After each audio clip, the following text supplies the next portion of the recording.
IPS Rashmi Shukla यांची महाराष्ट्राच्या police महासंचालकपदी पुनर्नियुक्ती।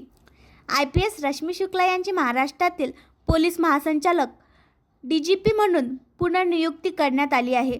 2 दिवसांपूर्वी सत्ताधारी महायुतीने दणदणीत विजय मिळवला आणि आता राज्यात पुढचे सरकार स्थापन होणार आहे। नुकत्याच पार पडलेल्या विधानसभा निवडणुकीत महायुतीने दणदणीत विजय नोंदवल्यानंतर 2 दिवसांनी IPS अधिकारी शुक्ला यांची महाराष्ट्र DGP म्हणून पुनर्नियुक्ती करण्याचा निर्णय घेण्यात आला आहे। यापूर्वी राज्यातील आदर्श आचारसंहितेदरम्यान निवडणूक आयोगाने 4 नोव्हेंबर रोजी महाराष्ट्राचे DGP रश्मी शुक्ला यांची तात्काळ बदली करण्याचे आदेश दिले होते।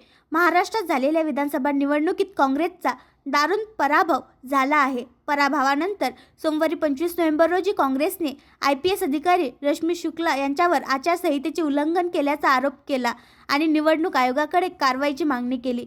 राज्याचे माजी DGP रश्मी शुक्ला यांनी राज्याचे उपमुख्यमंत्री देवेंद्र फडणवीस यांची भेट घेतल्याचा दावा पक्षाचे प्रवक्ते अतुल लोंढे यांनी केला असून राज्यात आदर्श आचारसंहिता लागू असताना आणि मतमोजणी सुरू असताना ही भेट झाली। रश्मी शुक्ला यांनी 23 नोव्हेंबर रोजी सायंकाळी फडणवीस यांची त्यांच्या शासकीय निवासस्थानी भेट घेतली असून त्याच दिवशी मतमोजणी सुरू होती। अतुल लोंढे यांनी ही बैठक आचारसंहितेचा भंग असल्याचे म्हटले असून रश्मी शुक्ला यांच्यावर कारवाई करण्याची मागणी केली आहे। रश्मी शुक्ला गेल्या अनेक दिवसांपासून चर्चेत आहे। या महिन्याच्या सुरुवातीला काँग्रेससह इतर राजकीय पक्षांनी त्यांच्या विरोधात निवडणूक आयोगाकडे तक्रार केली होती।